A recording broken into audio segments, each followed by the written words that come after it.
brecha e sai caqui. Casamento hoje é isso aí.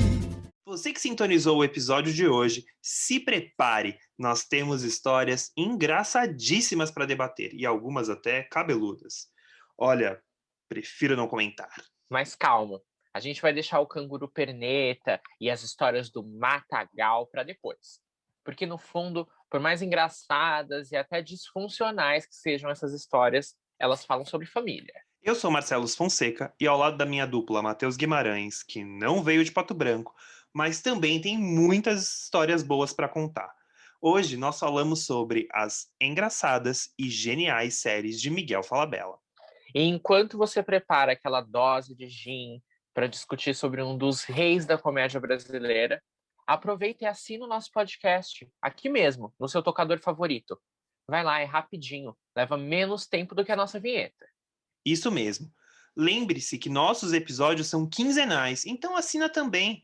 E segue a gente no perfil do Instagram, o @podcast Recapitulando. Além de dar aquela forcinha, você também vai ficar sabendo em primeira mão quando vão entrar os novos episódios. Já foi lá, já assinou, tá tudo pronto? Então se prepara, a nossa volta do Irajá até o Aroche começa em alguns instantes.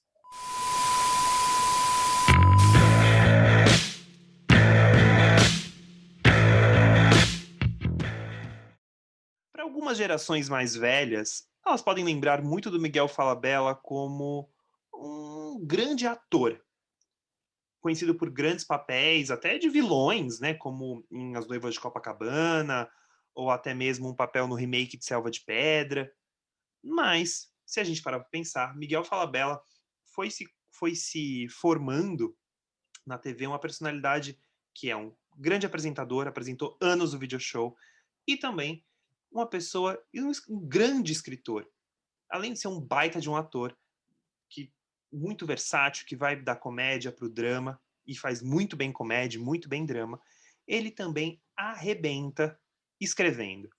Escreveu inúmeras novelas de sucesso, mas ele arrasou muito mesmo, foi nas suas sitcoms.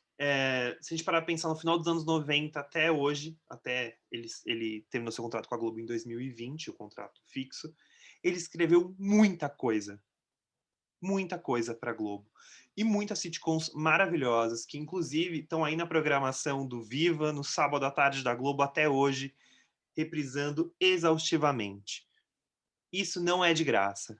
Então esse episódio especial é para falar sobre grandes trabalhos do Miguel Falabella, e eu acho que é legal a gente fazer essa primeira introdução, né? Essa introdução sobre ele, que é um cara muito muito importante, né, para a TV, assim. É um humor muito, ele entende o público como ninguém. Ele identifica o que está rolando no mundo e consegue colocar isso nos seus textos de uma forma brilhante. Bom, já falei demais, agora vou deixar o Matheus falar um pouquinho. O que eu tenho para comentar é que isso que até aqui a gente só falou da participação dele na televisão, né? Sem contar que ele é genial no teatro, no musical, ele produz, ele dirige, ele atua, ele escreve, enfim, ele é um grande homem do entretenimento no geral, né? Isso Sem é dúvida. genial. E como você comentou, as séries dele estão aí até hoje, não somente na programação, acho que o mais importante disso é o quanto elas são presentes na memória das pessoas, né? Isso Eu é acho que verdade. atravessa gerações, assim, a gente pode ver, por exemplo, entre mim e o meu irmão mais velho tem uma diferença de 12 anos. Então, ele era um grande fã e tem muita memória, por exemplo, do Sai de Baixo, que é uma coisa que eu tenho um pouco menos de memória, enquanto eu sou um grande fã e adoro o Toma Lá da Cá, e por aí a gente vai. Atravessa gerações, é realmente muito importante. E o que a gente busca aqui é reavivar um pouco dessas memórias e talvez debater o porquê seja tão único e o que ele tem de tão genial, né? Sem dúvida, e é muito doido assim, porque eu tenho muita lembrança do Sai de Baixo, que você falou do Sai de Baixo, eu lembrei muito que eu tenho uma memória de assistir domingo à noite, no quarto dos meus pais, a gente assistir, dar risada e tal, e assim, provavelmente eu era muito criança para entender metade das coisas que se falava ali. Mas eu lembro de reassistir depois um tempo no Viva, de todas as reprises que teve na TV, era uma coisa que eu assisti, sempre assisti muito.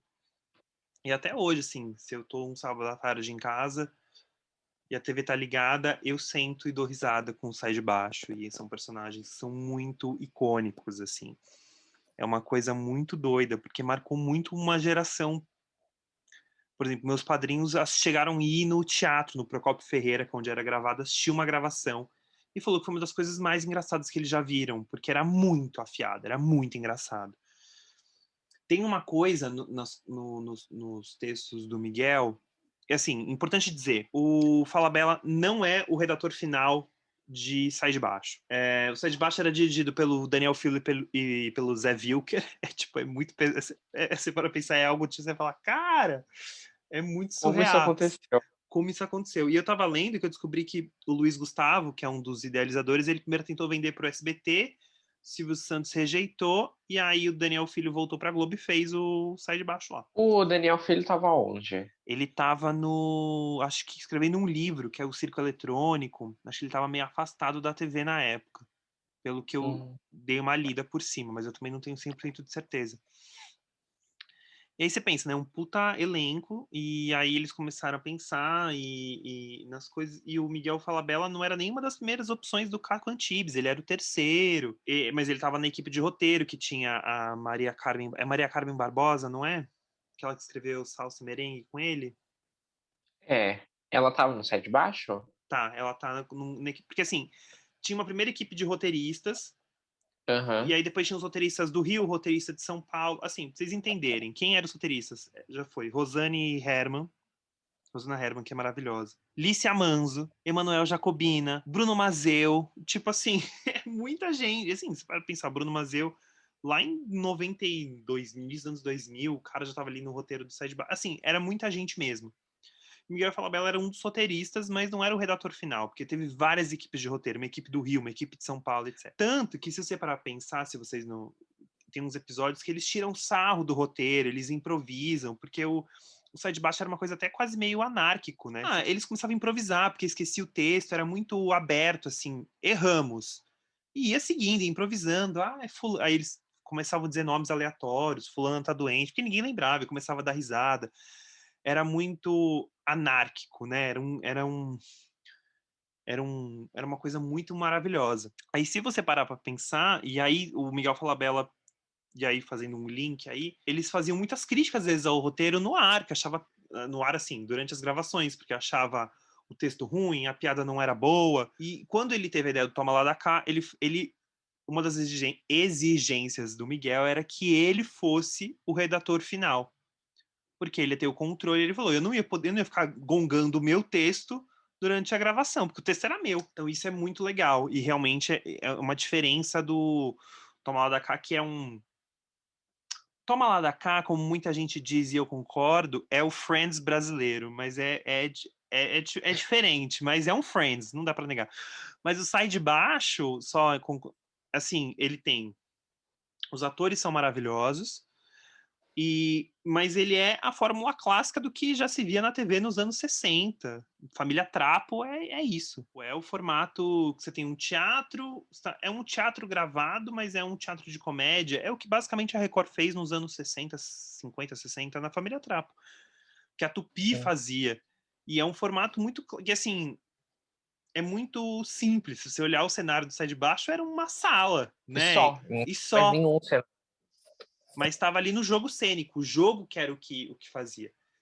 E o fato deles improvisarem era muito importante. Eu acho que era o mais. Ele chega até a comentar, mas isso é assim, nítido.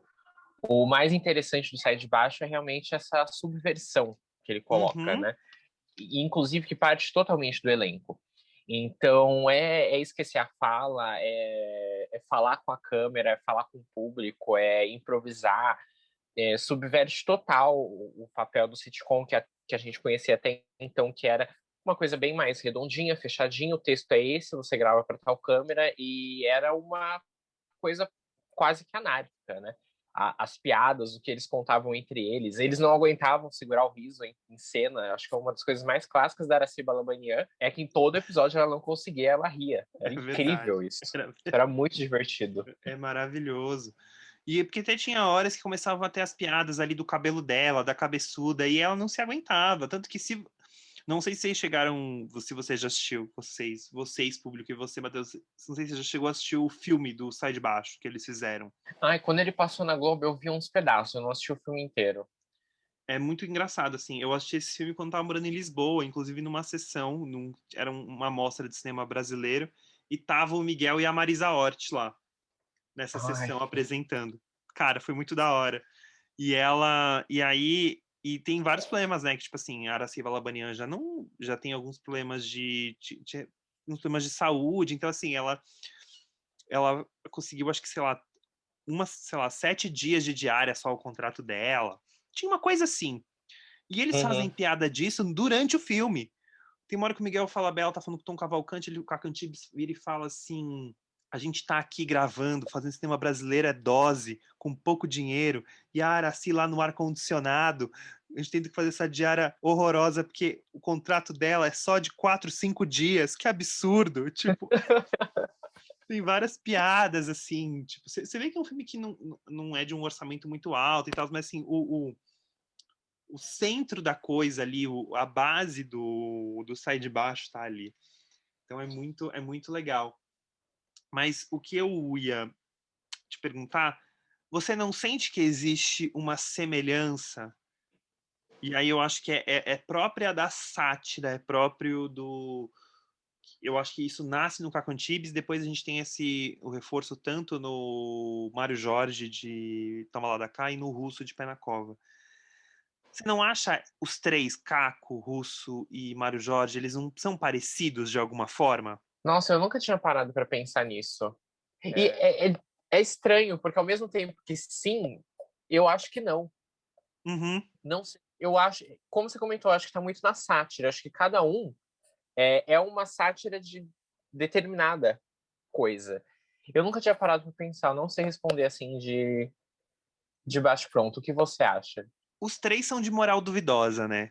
Os três têm uma Então, moral completamente duvidosa. E é curioso, porque eu acho que que o Miguel Falabella sabe fazer isso magistralmente. E quando você para pensar que o Caco Antibes, o texto, teoricamente, não é, o texto final não é dele, mas depois, quando Toma Lá da Cá e Pé na Cova, o texto é, porque aí acho que você tem um refinamento desse.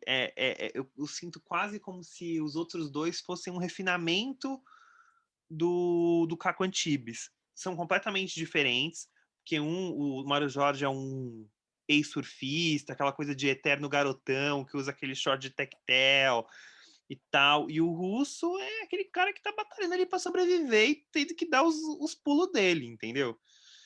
sim. Eu acho que o Russo, ele já tem um tom de, eu não diria ingenuidade, mas ele já tem uma coisa mais, eu não sei explicar, mas ele tem uma coisa mais família, uma coisa mais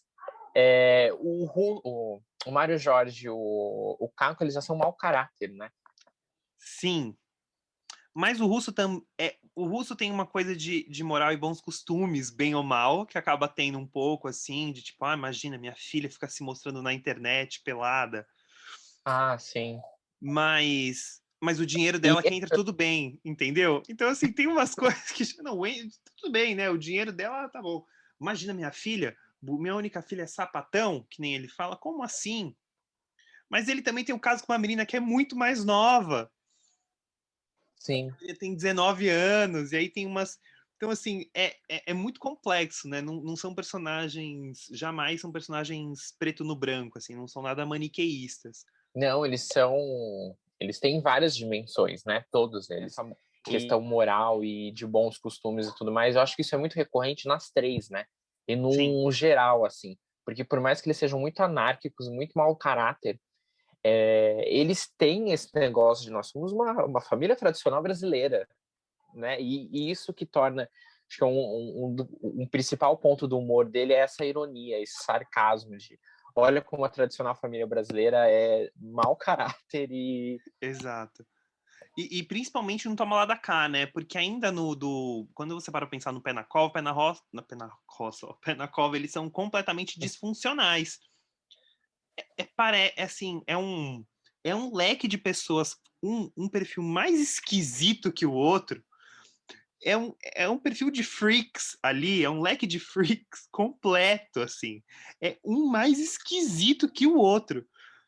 Ainda eu acho que ele mostra ali uma outra configuração de família, mas o Toma Lá da Cá, que aí eu acho que a gente pode ir para ele pega uma coisa que é incrível e que eu gosto muito, que é a crítica aos condomínios da Barra, porque o Jambalaya Ocean Drive é muito assim, essa classe média que ascendeu e essa que construiu ali grandes condomínios de prédio ali na Barra da Tijuca, e a gente falava isso na Barra, porque ali passa na Barra, mas isso tem em vários lugares.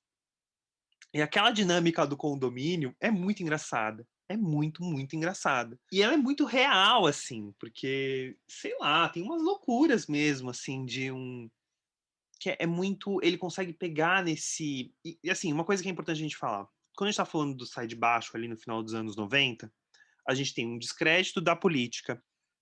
A gente tem vindo no final dos anos FHC, em que uma década que você teve impeachment do Collor, você teve várias questões ali muito política conturbada, e depois então você tem o Caco Antibes, essa figura meio corrupta, política, o que ele não é necessariamente um político, mas que tem essa carpintaria. E quando você para pensar no Jambalaya, lá no 2007, você está no auge dos anos Lula, em que você está tendo uma ascensão da classe média. Então você tem toda ali umas questões que vai não é só uma questão no texto, mas é uma questão estética, é tudo muda ali. Então é muito curioso. E eu acho que o Miguel Falabella ele consegue pegar esses lugares, sabe? Eu tenho um pouco que ele tá no timing no timing correto dessa, assim, ele pega o timing da história e consegue escrever narrativas brilhantes em cima disso. Tanto que a gente percebe que o Toma Lá da Cá ele é muito mais colorido, ele é mais pra cima, os Uhum. personagens são mau caráter, mas não tem aquele tom. Não que eles tenham um tom para baixo no Sai de Baixo, mas é diferente, É né? diferente. E eu tenho para mim que e isso talvez já demonstre um amadurecimento no texto dele. Já tenho para mim que no Toma Lá da Cá ele é muito mais descrente e toca muito mais na questão política do que no Sai de Baixo, por exemplo. Eu Sem acho dúvida. que tem essa eu acho que ele é muito mais em relação aos ricos e essa desigualdade e tudo mais, é uma coisa muito mais sátira, mas já tem para mim que no Toma Lá da Cá ele tenta ser bem mais crítico. Ele faz a gente rir com muitas coisas que já estavam circulando ali naquele período político, que já era um momento pós-mensalão, que a sociedade está começando a ficar um pouco mais cansada com corrupção e etc., de tanto ver isso na TV, e aí ele faz piada com cartão corporativo, com várias outras situações que envolvem, por exemplo, gestão administrativa da síndica, Dona e Álvaro é várias. maravilhosa. É incrível, incrível, impecável. Eu acho que vai ficando mais maduro e mais direto na crítica política que ele tem a fazer. Sim, eu também acho. E, e é isso que você falou. Toma Lá da Cá, das três, eu acho que ela, inclusive, ela é a mais leve. Leve que eu digo assim, ela é a mais colorida.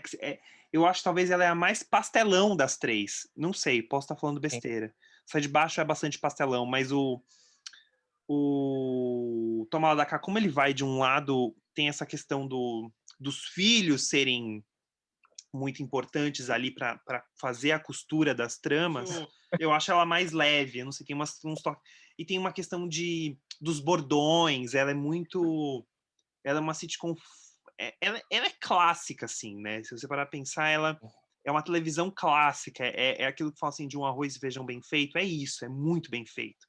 Porque você tem ali os bordões, você tem a Celinha tendo o ataque, você tem o Mário Jorge falando mal da filha, olho junto, mau caráter do olho junto. Você tem algumas frases, a Copélia, eu prefiro não comentar e todo. você tem os arquétipos, os estereótipos muito bem construídos ali, né? A Dona Álvara que fala gritando e apontando, e é muito, não sei, eu acho que ela é a mais, e ela é pra cima, assim, né? Tem umas coisas que são completamente absurdas, que o Pé na Cova também é bastante absurdo, tem umas coisas muito nonsense, eu acho que é, assim, é muito doido, porque por mais que o Toma Lá da Cá ele seja muito nonsense em algumas coisas, ele não, o Pé na Cova é o máximo, assim, ali eu acho que ele é muito nonsense, são muito freaks, assim. Quando você para pensar na Luz Divina, que é uma personagem que ela tem alguns problemas mentais e que ela não tá tomando, e quando ela não toma remédio, e aí ela é tipo uma senhora que se maquia toda errada, assim, com uma sombra laranja, que vai até quase a testa. E ela, porque eu sou um símbolo sexual, porque não sei o quê. E aí, cara, é muito doido, Incrível. é muito disfuncional. Aí você tem as donas do trailer, que são as irmãs gêmeas, e aí é meio siamês, é uma coisa esquisita. Aí o nome da filha, que é uma stripper na internet, chamada Odete Reutemann. E tem sempre tem umas coisas que eu gosto do Miguel é que ele sempre tá reverenciando a televisão de alguma forma. Os casos do Odete é um deles, mas ele sempre faz isso nos textos, de puxar, de comentar de alguma novela, de alguma pessoa famosa ali e tal, não sei o que, isso é muito legal. E tem, por exemplo, o caso da Arlene, que é a personagem da Marília Pêra, que é a maquiadora de defunto, que ela fala, tem até diploma, eu tenho até diploma. É excelente. Nunca me dão chance, mas assim, mas então eu tô aqui, e ela passa a mão nos itens dos defuntos. É muito, gente, é assim, é muita loucura, é loucura. Mas o Pé na Cova é mais loucura. O Toma Lá da Cá, ele é um Ele sitcom clássico. Sim, eu acho que ele tá mais dentro do. A realidade que foi criada, por mais absurda que ela seja, eu acho que ele respeita um pouco mais a realidade que a gente está acostumado, né? Sim, Ou uma realidade um pouco mais próxima da nossa. Enquanto o Pé na Cova, por exemplo, é uma realidade totalmente absurda. é É uma absurdo. funerária, é uma coisa totalmente fora de qualquer padrão que a gente esteja acostumado. E aí é completamente subversivo a isso. Sim, sem dúvida. E tem uma questão, por exemplo, do em Toma Lá da Cá, que, cara, aquele núcleo daquela família é muito um Brasil de hoje, assim, que é o que a gente vem falando em vários podcasts, que é, cara, olha como as famílias se modificaram, né? Se para pensar que você tem a família ali, um que é casado com o outro e um cria o filho do outro, e tá um entrando na casa do outro, e aí tem uma relação ali que é muito próxima e que é natural, assim, né? Por mais que eles tenham ali as rusgas e tal, mas eles estão sempre juntos. E aquela dinâmica ali dos dois apartamentos, um na frente do outro, e um cruzando, um entrando como se fosse uma casa do outro, é muito. É o Friends brasileiro, né, gente? Não dá pra dizer que não é, e é maravilhoso. E é maravilhoso. Tanto que, assim, o Toma Lá da Cá é exibido exaustivamente aos sábados na Globo. Acho que no Viva, desde que o Viva estreou, nunca deixou de passar. O canal Não. tem, acho que 10 ou 12, acho que fez 13 anos o canal. 11 anos. 11 anos. Eu acho que. Não, eles reprisaram o quê? Vale Tudo quando fizeram 10 anos, não foi? Deve ter entre 12 e 13 no máximo, mas Exato. Mas para pensar que, assim, passa sem parar desde 2010, é um hit. É um muita hit. coisa assim. E assim, não são. Não tem, tipo, não é como uma grande família que ficou 20 anos no ar, quase. Ele tem 4 ou 5 temporadas no máximo. Não, são 3 temporadas. São três. Então, é um hit. Não tem como. É um Você hit. não cansa de assistir aquilo. Eu vou ser opinião impopular e talvez eu seja muito xingado na internet por isso, mas é melhor do que Friends, pelo amor de Deus. Eu rio com o Toma Lá da Cá. É incrível. Mas não tem como, porque é assim, é uma galeria de gente doida.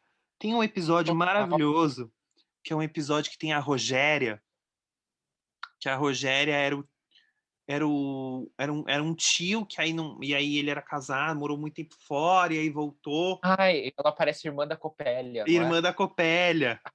Lembrei. Cara, é genial aquilo. Grande E aí ela Rogéria. tá. Sim. E aí a personagem da Adriana Esteves, ela tá concorrendo num concurso, não é? E aí ela não pode mostrar que ela. Eu acho que é isso, não é? É uma coisa assim.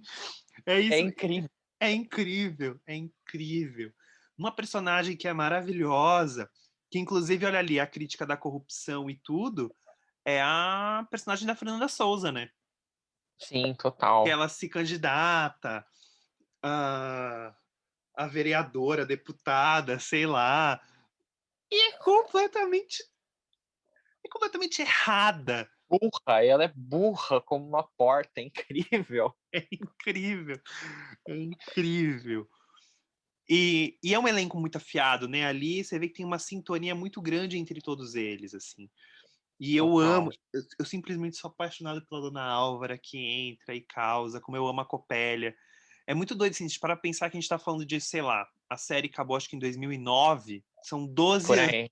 12 anos do fim de Toma Lá da Cá. E as pessoas lembram dos bordões, lembram, comentam, fazem piadas sobre. Então, você vê que ela é atemporal, assim, ela realmente marcou um momento ali, uma geração mesmo. Interpretação.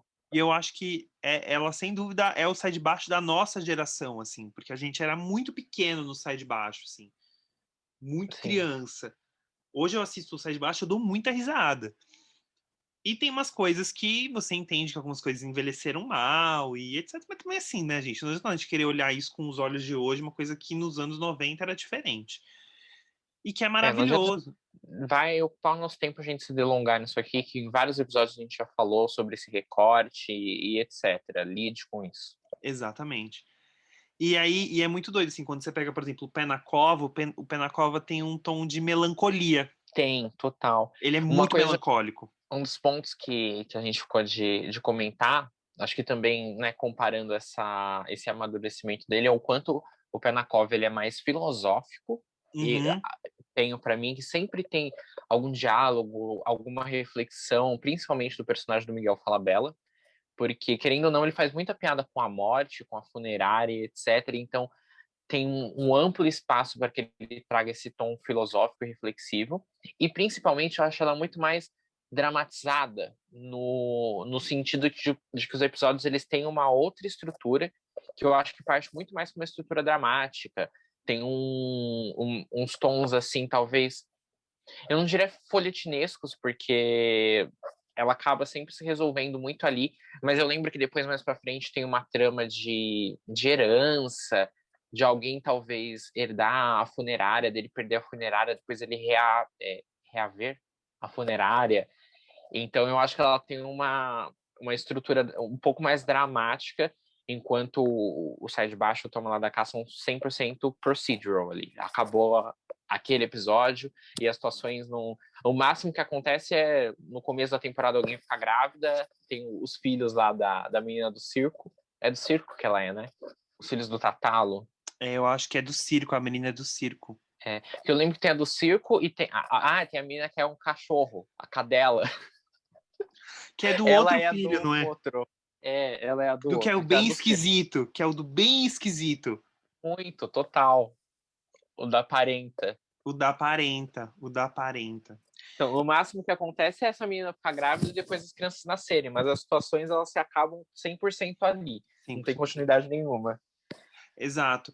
Isso é verdade que você falou. E eu vou um pouco mais a fundo, assim. Essa questão filosófica está principalmente no personagem do Miguel e da Marília Pêra. Sim. Inclusive, é importante dizer que a série, a última temporada, as duas últimas, na realidade, ela é uma temporada só, que foi gravada uma e foi exibida em 2 anos diferentes e virou 2 temporadas. E foi bem quando a Marília Pêra estava muito doente. Então, e ele quis dar mais espaço, que ela queria gravar, então ela gravou vários episódios sentada e tal. Você para pensar na força dessa mulher Sim. com câncer ali, terminando de gravando uma série. E ela tem um tom mais triste mesmo, assim. Tanto que o final é bem mais melancólico e tem é porque é muito complexo, né? Assim, falar de morte não é um tema, por mais que seja uma comédia e que ele suba os tons, Mas é muito, por exemplo, assim, fazendo uma comparação, você tem a Bozena no Toma Lá da Cá, que ela é estridente e fala alto, e ela entra nas conversas e é bastante enxerida, mas por mais que ela sofra e que ela fale que só, ai, porque eu não sou nessa casa, e daí tem um tom. Tem eu não lembro o nome da personagem, mas que é a empregada do Pé na Cova, É adenoide, não a é? Adenoide, ela tá Gente, sempre. os nomes. Desculpa, só um parênteses. Os nomes são uma coisa que a gente tem que comentar mais pra frente. Continua. E a adenoide, ela já é muito mais depressiva. Ela, tipo assim, se os caras ali estão todos na merda, ela tá sempre muito pior. Tipo, é Tá. horrível dizer isso. Ela, seu russo, eu preciso ir embora. Não, adenoide, você não pode ir ainda. Mas eu nem vou chegar em casa se eu não sair agora, porque é muito longe. E ele, não, eu tenho que esperar mais. Aí, a hora que ela vai embora, você vai, vou. Se eu não chegar, eu no meio do caminho eu volto pra cá no outro dia. Tipo, mano, é muito triste. E ela falando, no dia que ela chegou, cara, isso é muito. Cara, eu tô rindo, porque é tão absurdo, mas. São absurdos, não É tem como. É umas absurdo. histórias muito tristes, muito. Tipo, que sacola é essa, Denoide? Ah, é que caiu um prédio lá na vizinhança, e aí a gente começa a tirar ali as coisas que tinha na geladeira. Tinha 1 quilo de carne ali, ó. Ainda tava até meio congelado. Aí não sei quem falou assim, mas não é de um morto? Não, não é não, porque tava na bandeja. Ai, gente, É desculpa, muito bom. não. Só que assim, ela é um tom, e a personagem é muito mais contida. Ela é sempre mais sofrida, é um sofrido muito absurdo. É horrível. É uma tristeza. Então, assim, acho que aí dá pra sentir os. Você tem vários arquétipos, por exemplo, a luz divina, que é a que tá meio fora da casinha, ela tem uma coisa meio copélia, que fala assim, ah, eu sou muito sexy. Ai, porque eu deixo os homens doidos. Mas no caso da luz divina, você dá risada porque é patético. Mas o da Copélia é diferente, porque ela é aquela mulher empoderadíssima que se vende, fala, sou eu, e aí? Tem um episódio ótimo que ela vira e fala assim, tá rolando um casamento, eu amo. E ela, quem já dormiu comigo? Aí todo mundo levanta a mão. Tipo, e ela, Sim. eu gosto assim, aqui não tem isso. Tipo, é muito. E é um humor, é muito bom, é um humor mais sacana. Eu adoro quando eles Uhum. vão no Matagal, no episódio que eles vão no Matagal, no Toma Lá da Cá. É incrível, é incrível. Eu adoro, no geral, uma outra coisa que eu adoro no humor deles são as histórias, né? Como você contou essa história, que ela chega falando, ai, porque caiu um prédio, a gente foi lá e pegou as comidas das pessoas. São as histórias absurdas. Tem as histórias do famoso do parque aquático, no Toma Lá da Cá, só coisas absurdas.